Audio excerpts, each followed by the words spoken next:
सब लोग सर ये सवाल पूछते हैं और मैं वैसे हम लोग बहुत खुश हैं एज ए सिंधियन फ्रेटर्निटी। हम चाहते थे कि आप मुख्यमंत्री बने, लेकिन आप मुख्यमंत्री बने उसके लिए भी हम लोग बहुत खुश थे और मेरी आपसे पहले बात भी हुई थी उस बारे में। लेकिन हम केवल ये चीज़ समझना चाहते हैं कि आप मुख्यमंत्री तो कभी भी बन सकते थे, जब चुनाव जीते तब भी बन सकते थे। आपने 4 महीने पहले ये स्वीकृत करना क्यों समझा, कि आपको क्यों लगा कि ये जरूरी है कि अब आपको मुख्यमंत्री बनना चाहिए? इसमें कई बातें हैं जो अभी भी दरवाजों के पीछे हैं, तो उसकी मर्यादा को मैं मेंटेन कर रहा हूं। इसलिए मुझे लगता है, और खास करके सिंधियन के साथ बात हो रही है तो खुल के ही बोल देता, लेकिन शायद अभी वो समय नहीं आया है, तो उस बारे में मैं खुल के नहीं बोल पा रहा।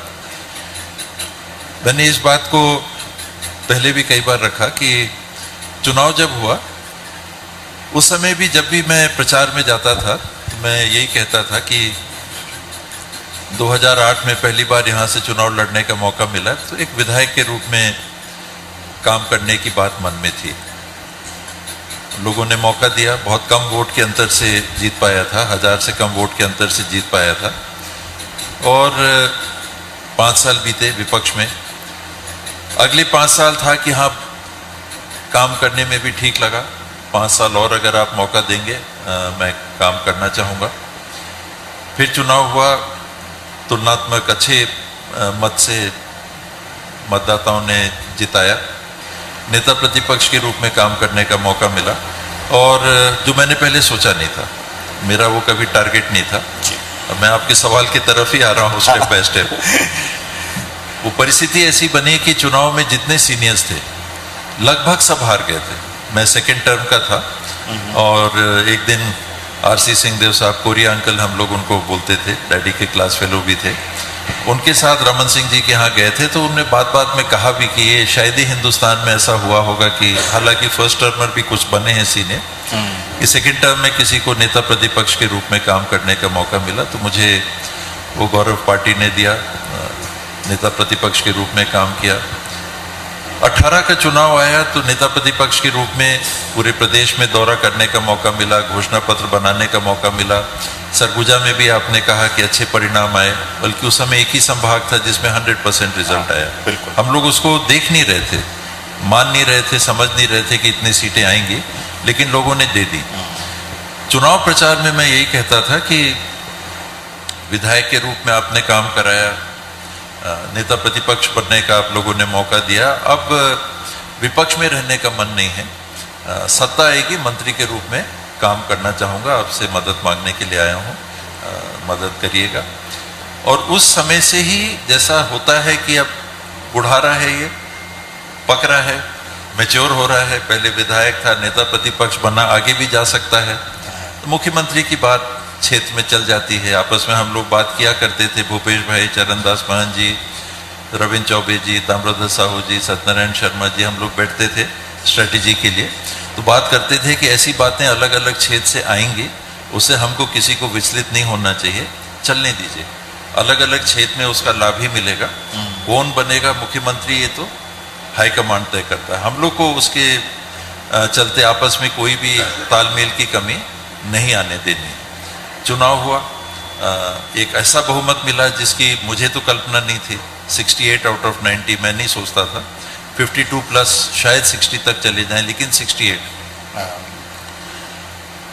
11 दिसंबर को चुनाव रिजल्ट घोषित हुए, 14 को हम लोग को दिल्ली बुलाया गया और 4 लोगों को दिल्ली बुलाया गया, तलब हुआ, चरणदास महंत जी, ताम्रध्वज साहू जी, मैं था उस समय, हाँ मैं पता है मुझे, मेरी आपसे बात हुई थी। हाँ, तो ये 4 हम लोग को दिल्ली बुलाया गया। तो ये समझ में आया कि मुख्यमंत्री के उसमें लगता है कि ये 4 लोगों में से बात आएगी।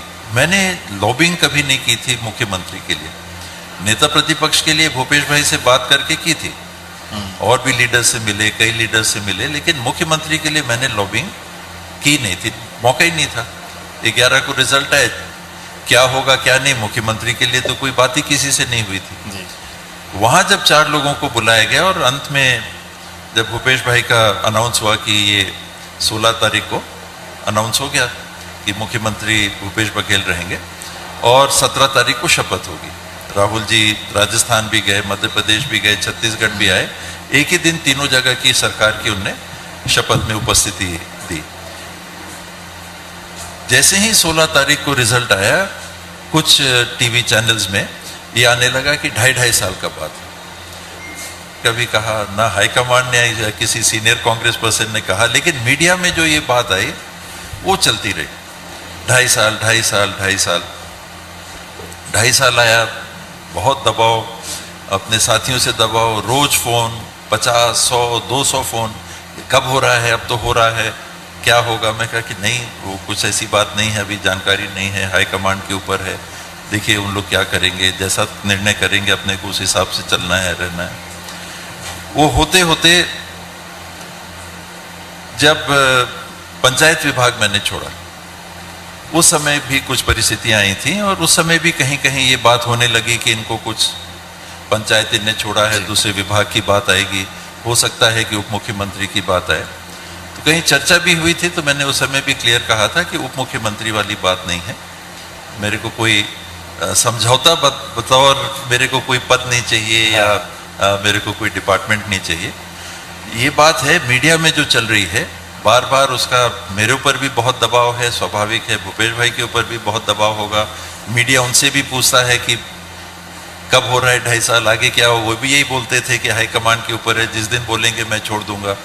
मैं भी यही कहता था कि ये तो हाईकमांड के ऊपर है, हम लोग कोई मुख्यमंत्री नहीं बन सकते, ना हम लोग वो कर रहे हैं, पहल हाईकमांड जैसा कहेगा।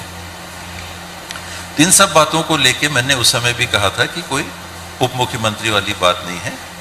हम लोग के बीच में भी कभी कभी ऐसा लगता है, पब्लिक को लगता है कि थोड़ा जय बीरू में दुराव आ गया है, कहीं टेंशन आ गए हैं, पंचायत विभाग भी आपने छोड़ दिया, क्या बात है, जम नहीं रहा। तब से जो बात आई थी, उप मुख्यमंत्री की भी आई थी, तो मैंने सीधे उस समय भी कहा था कि ऐसी कोई बात नहीं है, चुनिंदा सीनियर लोगों से मैं उसके लिए पहल नहीं कर रहा, ये बात खत्म होनी चाहिए। मुख्यमंत्री वाली जो बात बार बार आ रही है, इसका पटाक्षेप होना चाहिए। मुझे हाईकमांड के साथ समय चाहिए और मेरे को वो डायरेक्शन दे दें। मैं मुख्यमंत्री बन नहीं सकता, मेरे को अगर बनाएंगे तभी मेरे को मौका मिलेगा उस रूप में काम करने का। ये बात मैं चाहता हूँ कि क्लोज हो। संयोग से वो नहीं हुआ, वो चलती रही बात। और ये 28 तारीख को जब जून को दिल्ली में स्ट्रेटेजी की मीटिंग हुई, खड़गे जी ने लिया, राहुल जी साथ में थे, वेणुगोपाल जी थे, शैलजा जी थे, और हम लोग 8-10 लोगों को स्टेट से बुलाया था। पीसीसी प्रेसिडेंट थे मोहन मरकाम जी और भूपेश भाई थे, कुछ और हम लोग थे साथ में।